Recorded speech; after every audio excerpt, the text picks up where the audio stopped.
UP Chief Minister Akhilesh Yadav, who was present at the event held in Lucknow to commemorate noted leader Govind Ballabh Pant's 127th birth anniversary, blamed the centre for the electricity problems which have made life difficult for the people of Uttar Pradesh.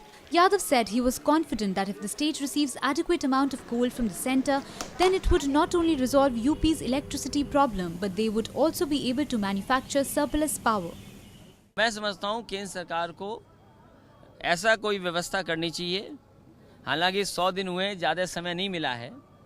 6 महीने सरकार को कुछ न बोलने का कहा गया है, इसलिए केवल हमारा यही मानना है और अपील भी है कि उत्तर प्रदेश में जो MOU किए गए थे, अगर उनको कोयला मिल जाए तो मैं समझता हूँ उत्तर प्रदेश का बिजली का उत्पादन भी बढ़ जाएगा और उत्तर प्रदेश इस स्थिति में भी पहुँच जाएगा कि और उत्तर प्रदेशों को बिजली देने वाला प्रदेश बन जाए। He added that the BJP should not forget that it received a maximum number of Lok Sabha seats from Uttar Pradesh and hence the centre should do their bit for the people of the state. सरकार को अभी 100 ही दिन हुए हैं केंद्र की। चुनाव में बहुत सारे सवाल उठाए गए थे कि कोलगेट और बहुत बड़ा घोटाला और तमाम बातें उठी थीं।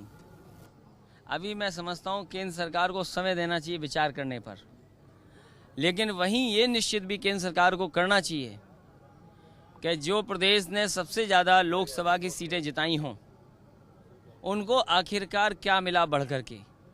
क्या उनको बिजली का कोटा बढ़ कर के मिला? क्या वहाँ के आवंटन में जो कोयला की मात्रा है वो बढ़ा दी गई?